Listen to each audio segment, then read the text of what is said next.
All right, good afternoon, everyone. Thank you for joining us for the speaker series today. We're excited to have the workshop that Bertha and Arielle are leading. I do have a couple quick things before we get started. As we work towards having better inclusive practices here at IBS, we're starting to do just some announcements at the beginning of the meeting. So I wanted to note that we are recording this meeting. We hope to have it available at some point afterwards. And Bertha and Arielle are going to have us, if you're comfortable, have your video on for parts, and then they'll let you know when there's times when it makes the most sense to have the video off for some reflective pieces. So I just wanted to note that. And then we will also we can be using the chat and the raise hand features if you guys have any questions. And if you would like to rename yourself, you can do so so that we know proper pronouns to use. And if you have questions about that, feel free to send me a chat.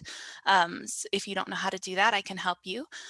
And then finally, the Institute of Behavioral Science at CU Boulder acknowledges that the university sits upon land within the territories of the Ute, Cheyenne, and Arapaho peoples. And further, we acknowledge that the 48 contemporary tribal nations are historically tied to the lands that make up the state of Colorado. So, and with that, I'll pass this off to Fernando.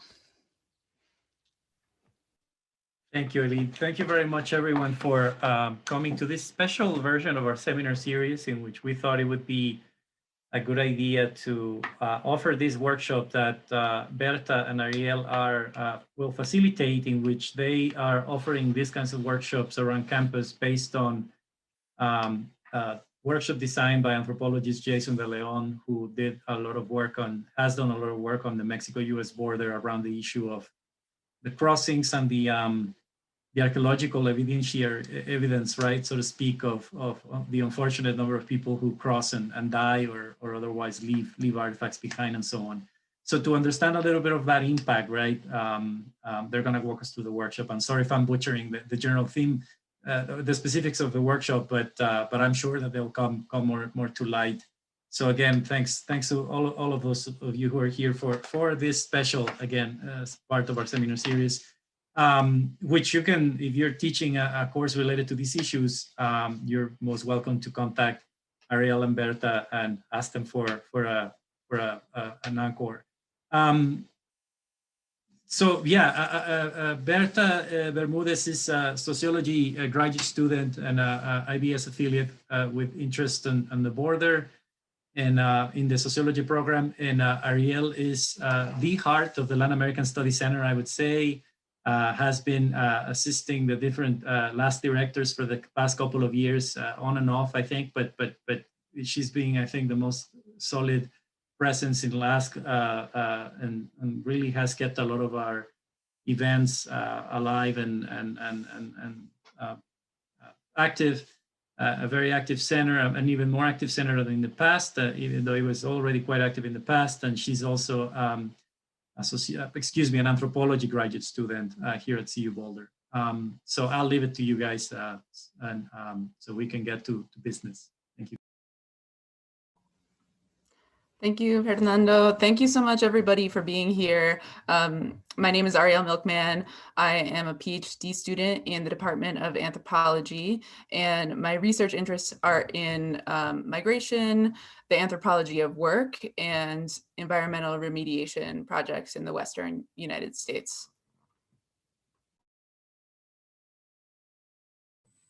Well, hello. Thank you for the introduction, Fernando. I am a PhD candidate at the Sociology Department, as Fernando mentioned, and a fellow at the Institute of Behavioral Science for the Population Program. My research interests are on the qualitative aspects of the relationship between migration and border lives. I'm particularly exploring community responses to immigration policies and violence on the US-Mexico border. And currently I'm working with the migrant shelters and the asylum seeker camp, the Texas-Tamaulipas border. So what we are doing right now here? Hostile Terrain 94 is a project created by the Undocumented Migration Project. an LA-based research and art collective to raise awareness of migrant death in the Sonora Desert. The Sonoran Desert is the landscape of the US-Mexico borderlands between Arizona and Sonora, Mexico. This project at CU Boulder is supported by the Latin American Student Centers, the Departments of Anthropology and Sociology, the CU Art Museum, and the City of Boulder Arts and Culture Community Projects Grant. The materials we are going to deal with today contains graphic descriptions of death and bodily harm, and that is why we want to offer a content warning and some resources for counseling at CU via the Counseling and Psychiatric Center. This is a resource on campus that provides free wellness visits, workshops, and other resources to students, faculty, and staff. Again, Arielle and I, we're not health professionals, but you can talk to us to voice concerns or reflect on what you are feeling at any time. We're also going to have some discussion at the end for people to be able to talk about what we are going to be doing today. And well, Arielle? Thanks, Bertha. So I wanted to talk a little bit about the background to this project. The project is called Hostile Terrain 94, and it's named for the 1994 Prevention Through Deterrence strategy that's currently the primary method of border enforcement on the US-Mexico border today. What that did starting in the 1990s, right, is it routed migrants away from crossing in urban centers and toward more desolate rural crossings, such as crossing in the Sonoran Desert between, the borderlands of Arizona and Sonora, Mexico. We know today through a lot of social science work and data collection that this policy has resulted in the deaths of at least 3,200 people, and that's in the Arizona area.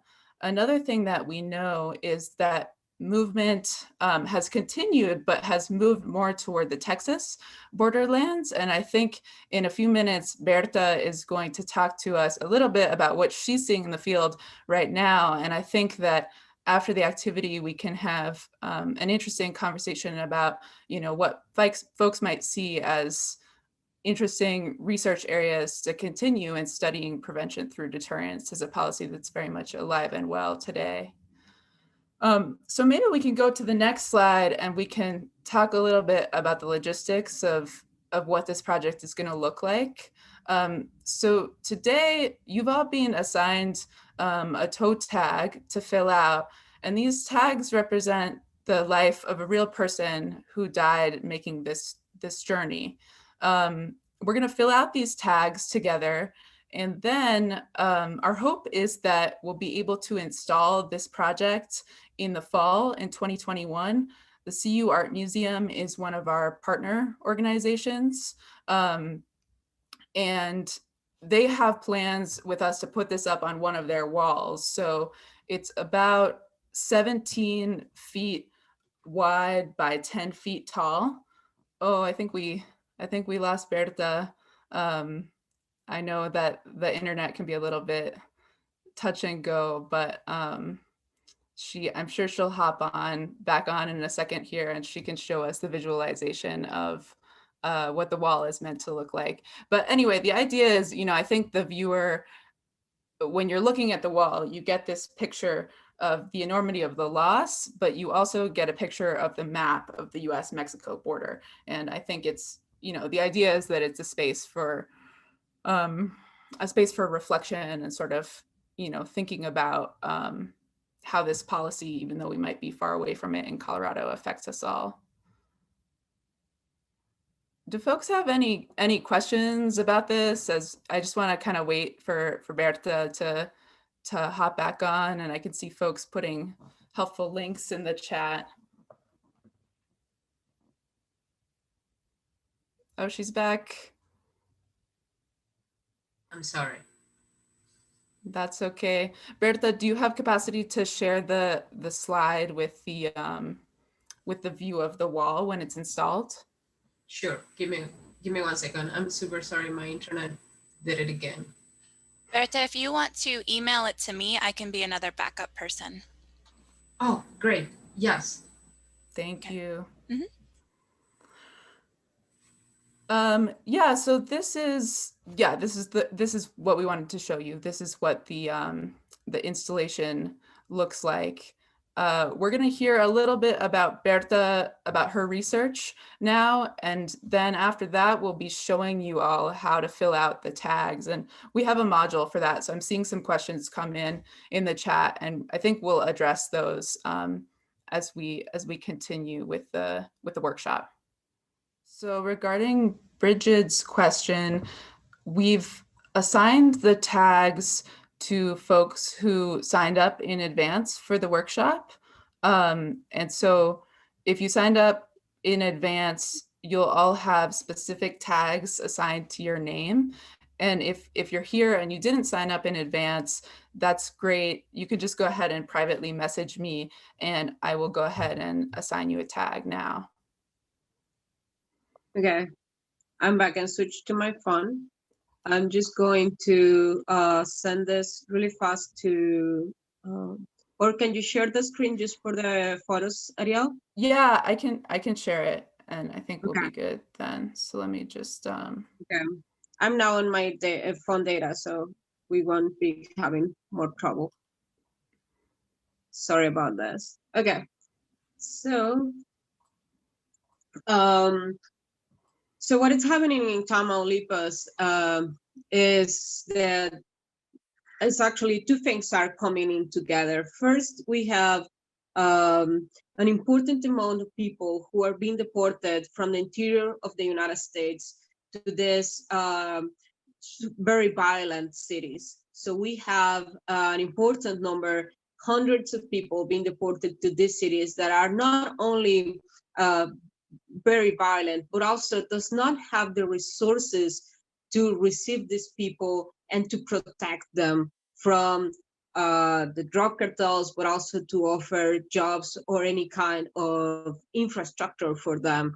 So that's number one. And then since 2019, we also have all these asylum seekers who are being returned to Mexico, and they are mainly sent to border cities. Matamoros is one of the cities that are receiving one of the greatest numbers of asylum seekers coming back because of the MPP. And this is also I want to show these images for you to see how these policies that at the beginning were treated as temporary policies have become way more permanently. So these are images from back 2019. This is I took these photos in September, and these are the very beginnings of the camp. So you can see how the tents are lined across this is the edge of the river. And then how people, for example, started to build their own kitchens, because another situation that is happening about this camp and the asylum seekers that are here is that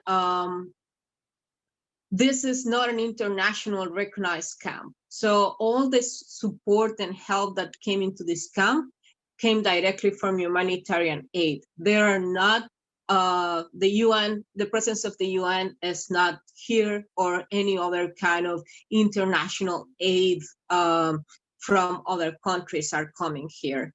So for example, they start building their own kind of kitchens and ovens, because the food that was coming in prepared by volunteers started to sick them. I have the feeling that it's maybe because the way it was prepared, they were not used to the kind of condiments, etc. So they decided to start building their own kitchens. So this is September 2019, and now you're going to see how the camp looks today. This is January 2021, and you can see how this idea of temporality, it's maybe it's not a thing anymore, and we have more of a settlement, and this looks way more permanently. People start building gardens outside their tents. All the tents are now covered, trying to support themselves and help themselves because of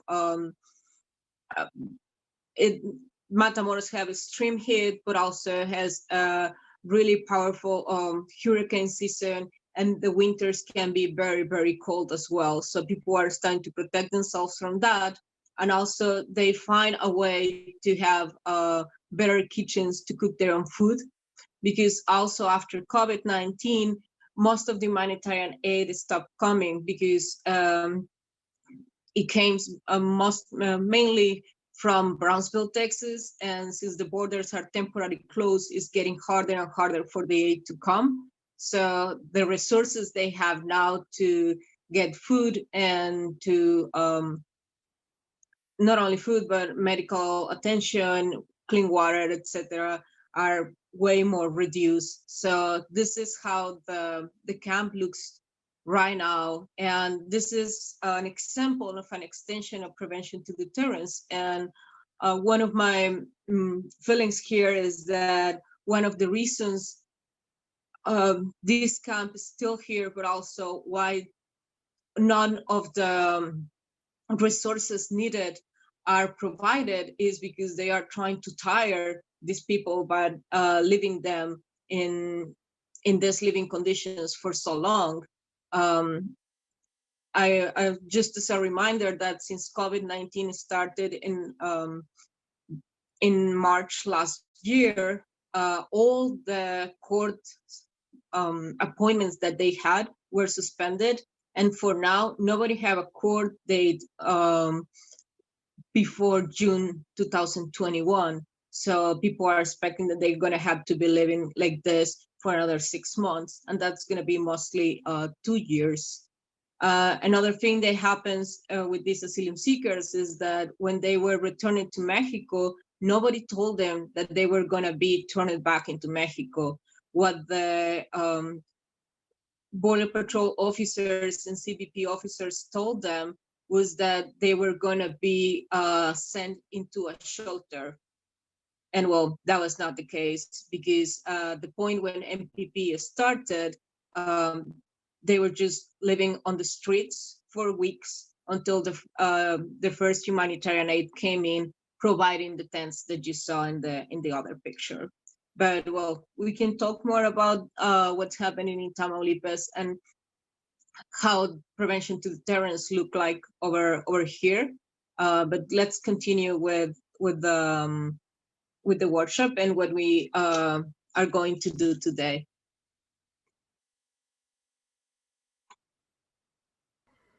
Great, thank you, Bertha. I think it's a really great opportunity that we have to talk about this policy and sort of its extensions through the years.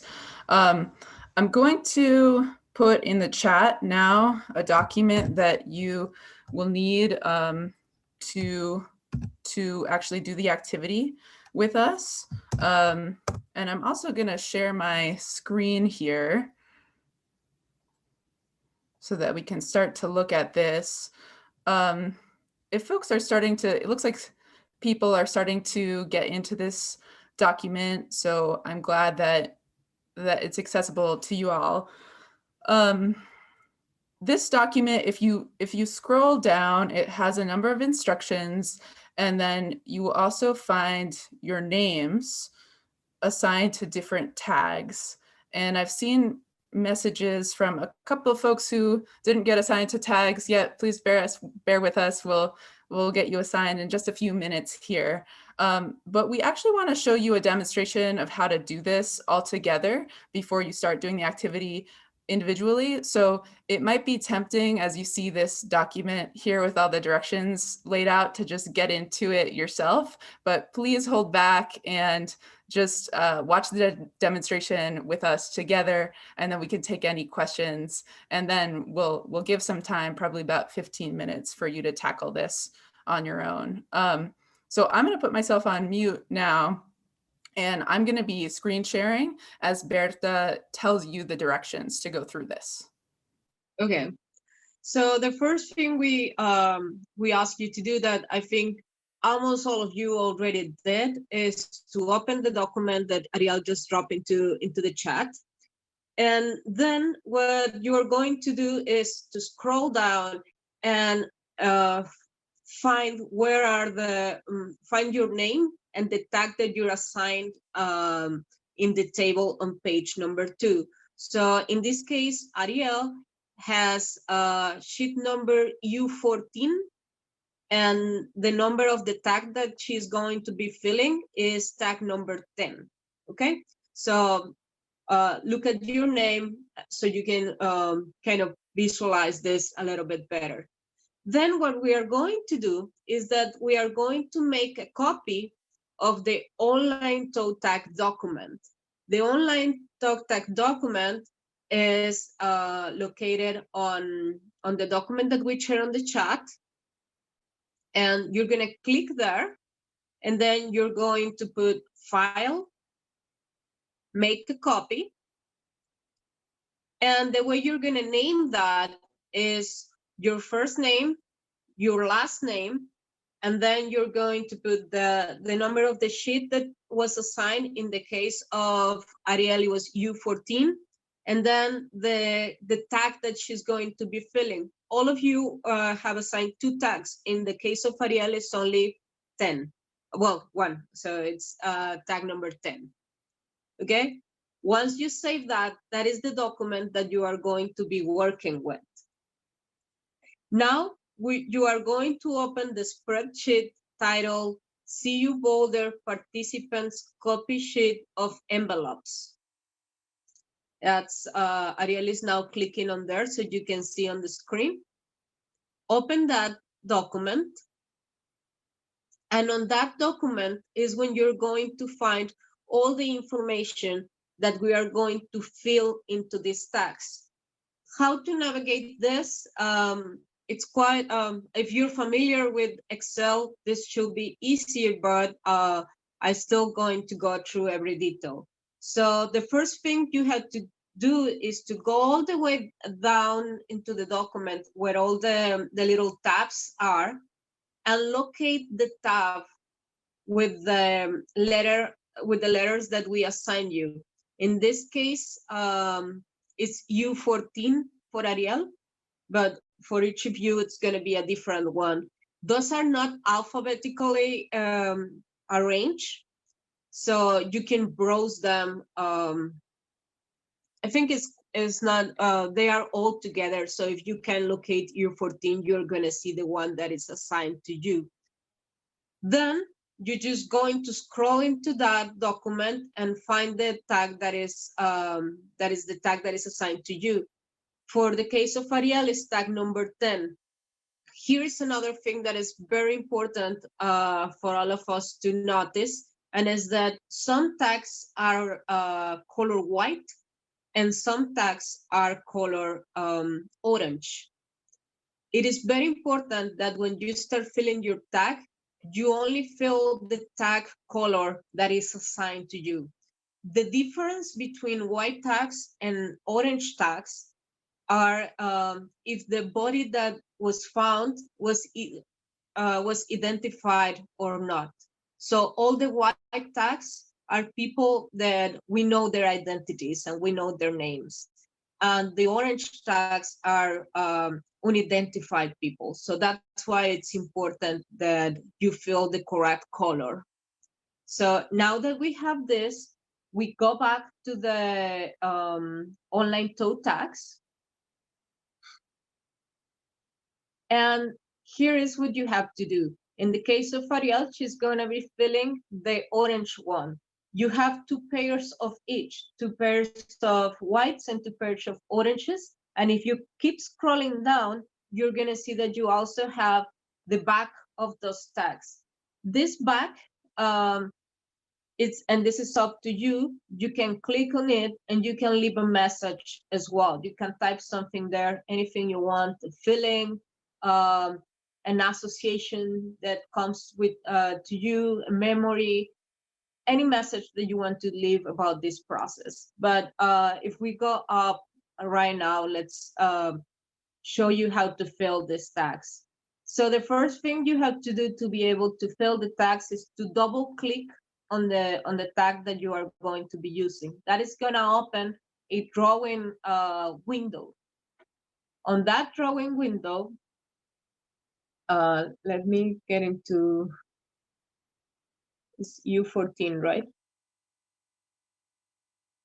Yeah, U1410. Okay, yeah, okay. So now we are going to start filling the text. I'm going to be reading out loud what Arielle is going to be filling, so you start to be familiar with the contents of this envelopes. So the first thing is name, unidentified. ML number 05/00831. Age unknown. Sex male. Reporting date 5/20/05. Surface management private. Corridor Nogales. Cause of death undetermined. OME determined cause of death undetermined. Body condition skeletonization with articulation ligamentous attachments. There are some cases like this one when there are too many words to fit the box. When that happens, you can select the text and reduce the size of the font directly on the tool section. I'm sorry, Bertha, could you repeat the second part of that? Skeletonization Yes. with articulation. With ligamentous attachments.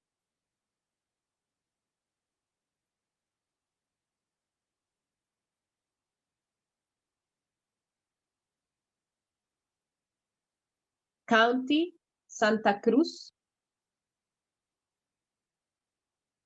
State, Arizona. Latitude, 31.3961. And longitude, minus 110.9633.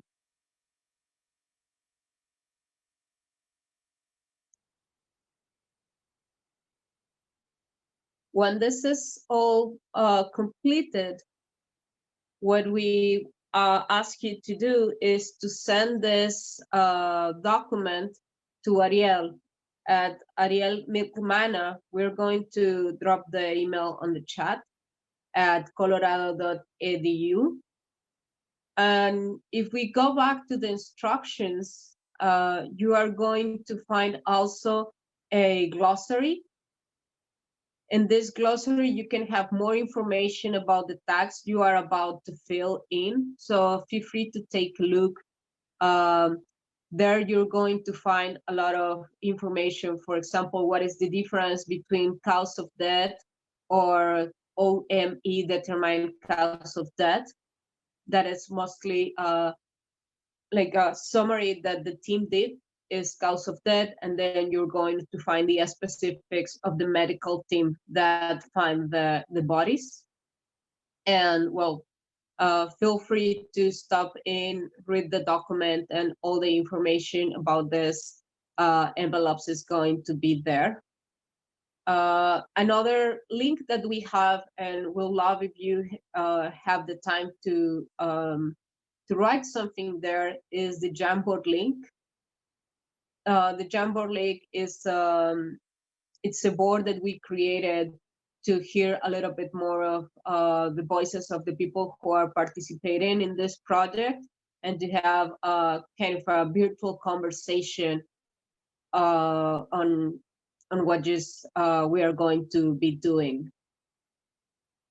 Again, it's important that this experience is voluntary, and if at any point you feel uncomfortable or triggered by the content, you are welcome to take a moment to take care of yourself and to reach to either Arielle or myself, and not to fill the text if you don't feel comfortable doing it.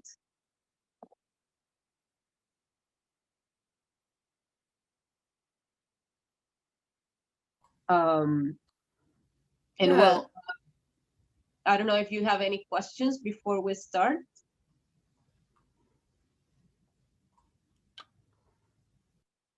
And I just wanted to flag, in my demo, I didn't show you this because I was having a little bit of trouble with screen share, but after you finish filling out the tag, as I did, Google will give you an option to say save and close. And you do need to click save and close in order for it to save the information on the tag. So maybe I can share my screen one more time. And so this is what mine kind of looks like now that the information is shared. You know, I would maybe make this font even a little bit smaller to accommodate this description. And then our ask is that once you are finished, you can just go ahead and share this with myself and press send, and we'll have your completed tag. And what is going to happen after that is once we finish all the filling of every tag, we are going to print the tags that you sent us, and that's what how we are going to create the map that we show you at the beginning. That map is going to be hosted by the CU Art Museum, and we hope that we will be able to have this in-person activity by the fall. And we will send an invitation to all of you to be part of it and to see the exhibition. So right now, if you don't have any further questions, we are going to mute our mix, and we are going to let you 15 minutes to fill the tags. If you need more time, it is okay if you don't finish them today, and you can just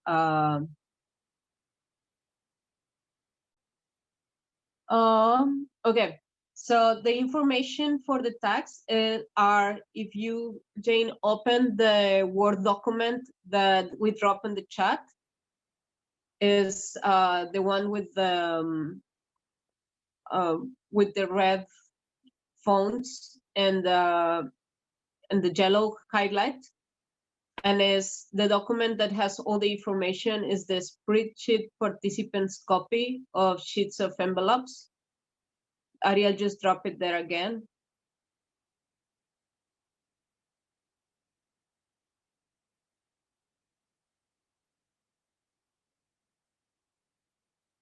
And you said just sharing my screen one more time so that this is actually a really good question. So the information to fill the tags is in this spreadsheet participants copy of envelopes. And that's just a spreadsheet that contains all the information, and you'll need to scroll down to find your specific tag.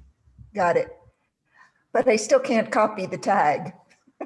Okay, let's see what's going on there. So the tags, you should have access to this, but you should only be able to view it, this online toe tags document.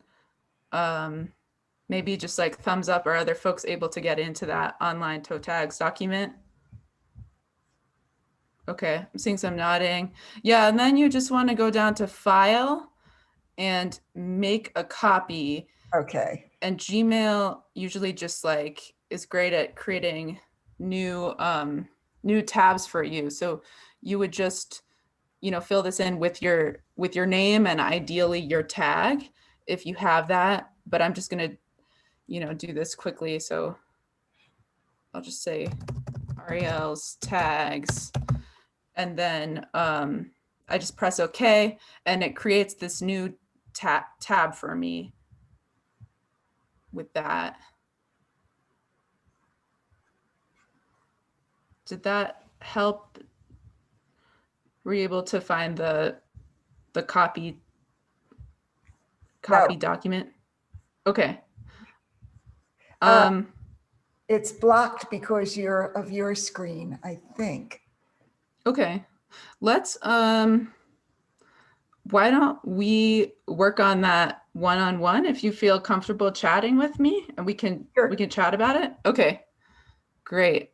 And just all a right. confirmation, Arielle, Bertha, we just make text boxes on the tags, right? And we fill in the information using text boxes. The text boxes are already created. So you just click on that and you're going to be able to fill them. Okay, mine wasn't letting me, but I'm just adding text boxes on. So it should, I think, work the Yeah. same. Okay. Yeah, it should. If you double click on it. If you don't click, you need to double click on them to be able to. It comes up with this drawing function, and it has these pre-created text boxes in there. The double clicking is working. Thank you. Okay, great. Yeah, these are great questions because it's just a lot of sort of information to integrate at once, and we appreciate you bearing with us because this is, of course, the online social distance version of something that was intentionally, initially intended to be in person. Okay, great. So let's go ahead and we're going to take 10 minutes. And so we'll check back in with you at 12:50 to see how this is going. And, of course, if you need more time, that'll be totally fine. I'm going to go ahead and go off camera and mute myself now, and I'll be available to work in the chat with anybody who's having any issues. And I'll also be responding to the folks who need to be assigned tags. Yeah, I will be here as well. Do you want me to assign the tags? Yes. So you can help Jane and others who are having trouble? I've got it. Oh, Jane's got it. Okay, great, fantastic. I'll assign the tags, Bertha, because I think people privately messaged me. So, okay. But if anybody else is having any trouble, just go ahead and privately message either of us.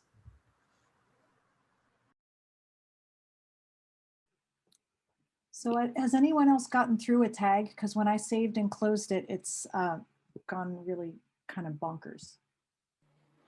Yeah, I've managed to get one of them completed. I did sort of stop and save and close a few times because I was very worried about all my fiddling disappearing.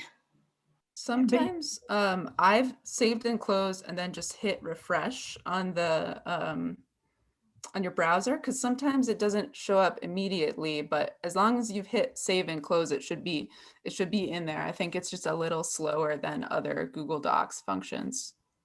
Mine ended up, it just has the actual tags, and then all the stuff with the text appears to be behind it.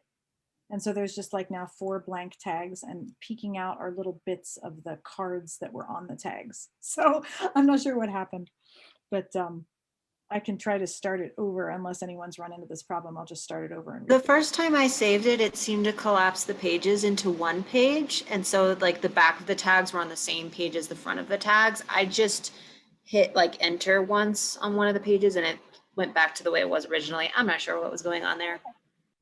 Hi, everybody. So the tags are really starting to come through. I think we have about 14 or so that we've received over email so far.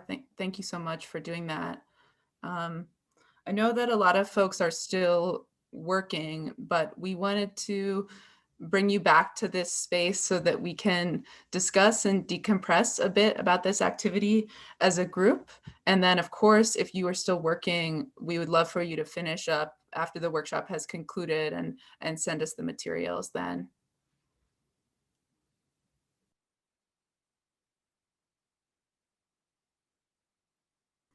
Maybe we can start by asking if folks are comfortable sharing what kinds of feelings or thoughts came up for you while you were doing this.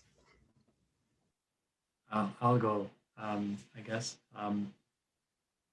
So it was very powerful. It was very, I guess, interesting and shocking, and very shocking, right? In a sense, because of course, I mean, I teach this issue, but and I try to make the point to students, right, that we look at why are these, why are folks crossing without authorization, and you provided a quick summary of some of the main trends, a little bit, right, but already, but it's just very shocking to, I don't know, see, of course, the individual names of people and the way in which they died.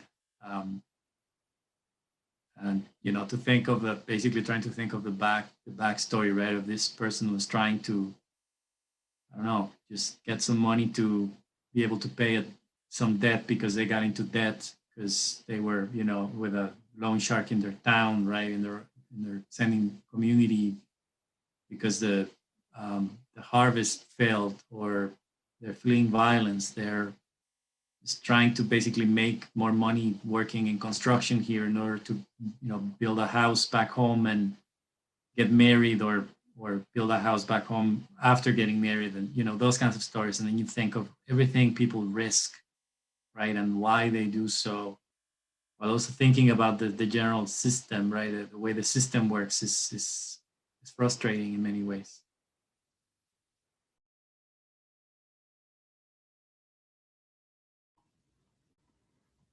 Yeah, thank you for sharing that. I think I find this process to be quite, it's like at once distant and intimate, because you're seeing this very imperfect data set that's horrifying, and also somehow represents somebody's life. And I think I'm not I haven't reviewed all the information for all the tags you were assigned today, but there are a common thread that runs through some of these is death through exposure. So like hypothermia or hyperthermia, it's the body being too hot generally. But then there are also all sorts of different things, and different agencies that are tasked with identifying these bodies.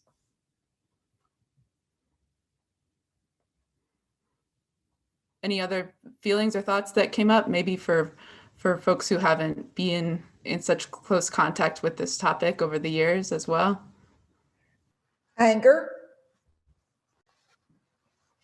The feeling that these things should not be happening, and they're happening all over the world. It's whether it's in Myanmar or in Bangladesh with the Myanmar refugees. It is people whom nobody wants and nobody willing to do anything about it. And yeah, we have the UN refugee, the UN High Commission on Refugees, and some programs, but I'm tearing up because there's no systematic way to help in this kind of situation. The work that Bertha is doing is so important in documenting what is happening, and I think we should all be grateful to her for actually being on the spot. But here, sitting in the safety and of our homes, to see this makes me, as I said, both angry and sad. So I'm very glad you're doing this. Thank you. Thank you for sharing that. My feelings kind of came up when, oh, sorry, my dog. Came up when I was writing their names. I really wanted to make sure that I spelled them correctly. I think I went over it like 5 times to make sure I got every single letter right. And then I also had some feelings when I was thinking about the back of the tag. I chose to write nothing, but I felt like I should have wrote something, but I didn't know what to say.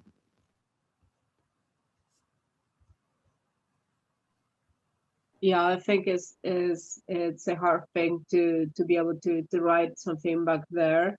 But you still, if you want, can use the giant board where that's gonna be more private, that it's not gonna be on the exhibition. Yeah, this was an incredibly moving experience. Really kind of brought this issue a little bit closer to life. And I just want to thank you, the organizers, for doing this work and involving us. Yeah, and I think something else that is important to say is that we hear a lot on like people should be using the right channels to cross, and they should be doing it the right way. And something that I have learned from the time that I've been spending in this camp in Matamoros is that it doesn't really matter if people are trying to do the things the right way or not, because they are doing it the right way and they're still living under those conditions that I think nobody should ever have to live like them, and how they are living with like no expectations on when, or on the contrary, like every day they have new expectations that they may cross soon, and they don't know when this is going to happen, and they don't know if that is going to happen, and they're still there for almost 2 years now. Yes, there are ways that I can share. Actually, I can share that with you, Eileen. We are right now working on a fundraiser to get new tents and get some other resources that people need over here. I will be share that with you if that is okay, and that way you can circulate the information to others. I will share 2 links. One is for Solidarity Engineering, who are helping to build infrastructure for the camp to have access to clean water and to have showers and infrastructure for stormwater management, and also a link for the raise funding that I'm doing, that it's particular to have funding to get new tents and baby formula and some clothes.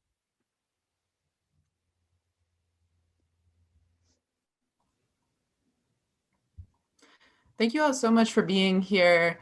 And I want to extend the invitation to get in touch with both of us. I think you have our email addresses, or maybe this is something that Eileen can circulate. But as Fernando mentioned, we are doing these workshops for classes and also for community groups. And so if this is something you think would be helpful for a group you're interacting with or class you're teaching, we would love to be in touch.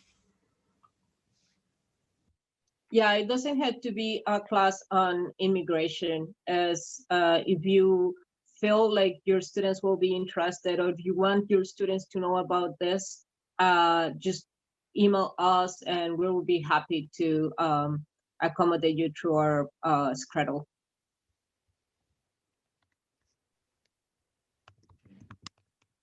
Thank you very, very much again. Very powerful exercises. Some others have said already. So we'll be back to our regular programming next week. But thank you again. Thank you. Thank you, everyone. Yeah, Bertha and Arielle, if you want to send anything to me, I can distribute it out probably to the whole IBS list of just resources and follow-up stuff. Does anyone else want to hang on? I can make, if people want to hang on for specific questions, I can make Bertha or Arielle a host. Otherwise, I can end the meeting. Yeah, if you want, Aline, we can stay here. I don't know if Arielle has time, but I have some time, and I can stay here for about 5-10 more minutes in case anyone want to talk or something. Sure, just in case. Thanks, Eileen.